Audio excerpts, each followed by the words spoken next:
नमस्कार दोस्तों। जैसा कि पहले वीडियो में बता चुके हैं हम कि लेखन कार्य से हम 2-3 साल से जुड़े हुए हैं। क्योंकि पहले तो हम नहीं लिखते थे, क्योंकि घर परिवार की ज़िम्मेदारियां थीं और हस्बैंड के साथ भी बिज़नेस में हेल्प करते थे, तो नहीं हो पाता था। और वैसे तो हम कुछ करना चाह रहे थे, हमको पीएचडी करना था, लेकिन नहीं हो पाया क्योंकि ज़िम्मेदारियां थी घर की और घर वाले भी चाहते थे कि आप घर में अपना बिज़नेस देखें और घर संभालें, तो नहीं कर पाए। लेकिन अचानक हस्बैंड की तबीयत ख़राब हो जाने से उनका एकदम अटैक पड़ा और वो एक्सपायर हो गए। तो अचानक हम कहना चाहिए कि एकदम अकेले हो गए और खाली टाइम कटता नहीं था। तो काफ़ी टाइम तो हमारा ऐसे ही निकल गया, साल 2 साल यूँ ही निकल गए, क्योंकि माइंड सही नहीं, कुछ समझ में नहीं आ रहा था क्या करें, और बिज़ी भी होना था, खाली टाइम कटता नहीं था, मन को लगाना भी था। तो लिखने का शौक़ था, तो फिर लेखन कार्य से जुड़ गए और साहित्य में अपना योगदान देते हैं। और हमारी कई किताबें भी निकली हुई हैं और अभी भी निकलने वाली हैं। कई कविताएँ, काव्य संग्रह और आलेख, संस्मरण, छंद वगैरह, और कुछ अभी कहानी भी लिखनी है तो वो भी निकलेंगी। ऐसे मतलब लिखते रहते हैं, बस अपना लेखन में पूरा हम टाइम अपना निकालते हैं।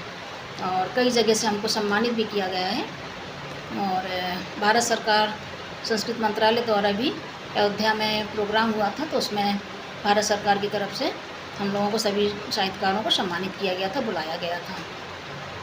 तो यही सब जीवन में छोटी छोटी खुशियों से बहुत आत्मबल बढ़ता है और मनोबल भी बढ़ता है, और अपने अंदर एक करने की क्षमता भी बढ़ती है कि हमको समाज को कुछ देना है।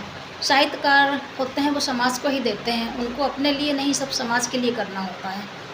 तो इसी तरह से हम अपना टाइम निकालते हैं और लिखने में हमको बहुत अच्छा भी लगता है, एक सुकून मिलता है, या यूँ कहा जाए कि लेखन ही पूजा है।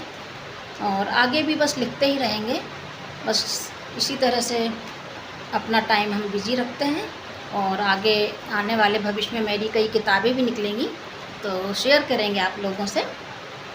और ये तो जीवन है, फिर जीवन में सुख दुख, उतार चढ़ाव, ये तो सब लगे रहते हैं, तो उनसे हार नहीं माननी है, बल्कि हिम्मत से, साहस से आगे बढ़ना है और अपने को मजबूत करके जीवन का सामना, मुकाबलों का सामना करना है। जो परेशानियाँ आ रही हैं उनसे हमको घबराना नहीं है।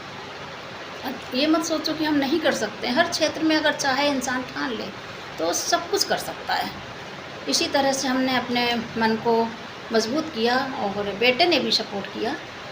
तो इसी तरह से हमारी जीवन पथ की डगर आगे बढ़ रही है और कहना चाहिए कि आगे बढ़ती रहेगी। और आप लोगों का भी सहयोग ज़रूरी है, तो जिससे कि हम आगे भविष्य में अपना अच्छा कार्य कर सकें।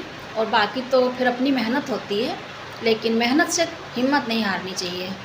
कहते नहीं है कि हौसले बुलंद रखिए और मेहनत करिए तो आपको उसका फल अवश्य मिलेगा। कर्म करते रहिए, उससे हताश नहीं होना है और अपने को मजबूत बनाकर समाज को एक अपनी पहचान बतानी है कि हम साहित्यकार हैं और हम समाज को कुछ दे रहे हैं। तो इसी तरह से इंसान को आगे